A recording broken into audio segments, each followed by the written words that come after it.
All right, let us continue with our next video on the leadership chapter. So previously in the last slide, in the previous slides, we have discussed on the trait approach of leadership, in which that in that particular perception of leadership, if you want to become a leader, you need to have that kind of traits. So to exemplify your chosen leader, at least you need to identify and relate at least several of those traits with your chosen leader. So the next one, let us discuss on the behavioral model of leadership. So under behavioral model of leadership, this is being initiated in 1940s, 1950s by the famous Ohio State University's study, in which they identify that there are two types of or two basic behavior that many leaders engage in to influence their subordinates. Number one is consideration, and then number two, initiating structure. Consideration indicating that a manager trusts, respects, and cares about subordinates. It is like a theory, why manager? And they are giving more consideration and then care about the subordinates. However, initiating structure is a behavior that managers engage in to ensure that work gets done, regardless of what, whether or not you are not feeling well, whether or not you have a personal issue or family issue during that time, but they are more concerned to get the work done. And then subordinates perform their jobs acceptably, and the organization is efficient and effective. So they are very concerned with the production, they are very concerned with the deadlines, they are very concerned in terms of how you perform. So perhaps this could influence also and be related to theory X manager. And then the next one, we have a contingency model. Whether or not a manager is an effective leader is the results of the interplay between what the manager is like, what he does, and the situation in which leadership takes place. It depends on the contextual environment. So we are going to look into different style of leadership under the contingency model. So the first one, kind of like the one of the famous one under contingency model, is the Fiedler's contingency model. Effective leadership is contingent on both the characteristics of the leader and the situation. Leader style is a manager's characteristic approach to leadership, meaning to say that under this contingency model, we can simply identify that the same leader might perform or might exemplify different form of leadership based on different situation.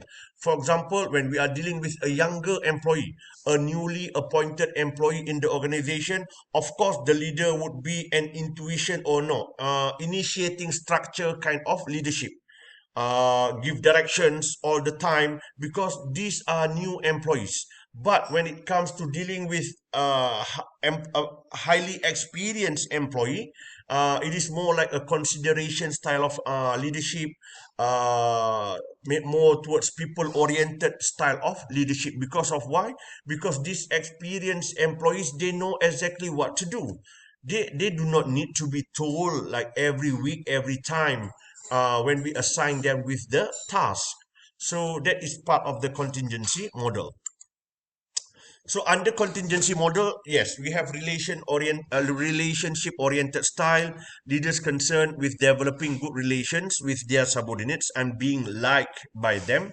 For example, when we are dealing with highly experienced employees just now, so maybe we want to exemplify relationship oriented style. But when we are dealing with production, when we are dealing with newly employed employees, we might want to show them that we are highly concerned for them to perform at a high level in order to get the job done.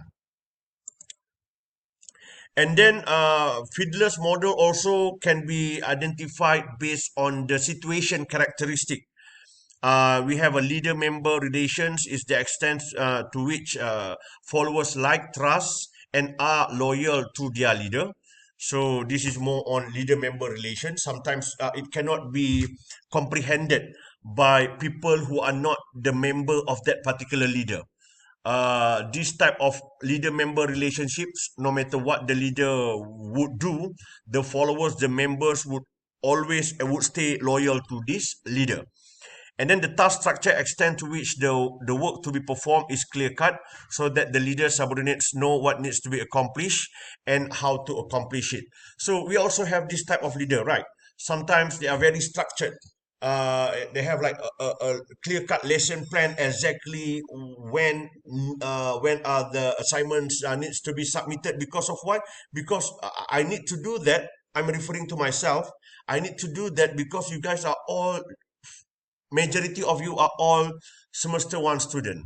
So I need the structure need to be very clear cut and then very clear, very structured, so that it would guide you throughout the semester. And then sometimes we use our position power. For example, legitimate, reward, and cohesive. Those are the three types of power just now. We categorize them as position power in order for us to exert influence over subordinates. So this is part of the situational characteristics in which they try to combine all of those three different models that we have encountered: leader member relation, task structure, and then position power. For example, we look at this one. Relationship oriented leaders are most effective in moderately favorable situations for leading. And so this one, 1, 2, 3, 4, 5, 4, 5, 6, and 7. Okay, why we need to be more relationship oriented when the leader member relationship is considered as poor? Maybe because the member does not have a 100% trust towards us, for example, and which is considered as very poor lah. And because we cannot exert influence over them, we cannot inspire them. When that is the condition, for example, so that's when you need to be more relation oriented. And in order for you to gain their trust, in order for you to build up the loyalty. And so, yes, that's the situation. And then the task structure is very high. So when the task structure is very high, people is going to get very, very stressed. Or the task structure, yes, during this time. And so maybe it is more important for you to exemplify a relationship oriented leaders. So we move to the next theory. We go to the house path goal theory. This is a contingency model of leadership proposing that effective leaders can motivate subordinates to achieve goals by clearly identifying the outcomes that subordinates are trying to obtain from their jobs, rewarding subordinates when these outcomes are high performance and attainment of work, and then clarifying the path leading to the attainment of work goals. Banks usually use this. They have a clear cut. If you achieve this, how many points that you are going to get. They have a clear cut in terms of what are the things that needs to be done, and then what are the rewards that you are going to get. And then they identify also how, in terms of the flow chart, on how you should attain those particular goals. And then under the path goal leadership, we have another two types of behavior. Sometimes in order for you to ask your employees to achieve your goals, you need to be a little bit more directive. You need to assign goals, setting goals, showing subordinates how to complete the task, and then taking concrete steps to improve performance. Especially when we are dealing with newly employed employees, we need to be a little bit more directive. And then supportive behavior, expressing concern for subordinates and looking out for their best interest, because we believe that when we show concern to the subordinates, they would appreciate us more and they would be more willing to exert better influence in order to achieve whatever goals that you want them to achieve. And then this also the third one under path goal leadership behavior. So the first one directive, second one supportive, the third one participative. They give employees a room for them to say things, to give their opinions, to share their thoughts. You are not allowed to do this if you are newly employed employees. If you still remember, when we first started to work, we are even afraid even to communicate, to say out, to voice out our opinions. And we also know that we are not at that level. Not see my level, but we are not at that level. So, but once we have been confirmed, we have reached at a little bit of maturity in terms of our years of experience. So you might be able to participate a little bit more in your team. And then path goal theory, the last one is achievement oriented behavior, setting challenging goals, expecting that they are to be met, and believing in subordinates capabilities. So the last stage, the high stage, the end stage of this behavior, path goal leadership behavior, is achievement oriented behavior. Once you go through the directive and then the supportive behavior of the leader, and then you have gone through the participative, and then the next one you may be assigned by providing you with achievement oriented behavior. Okay, this year I want you to target 1 million sales. So that is considered as achievement behavior oriented behavior.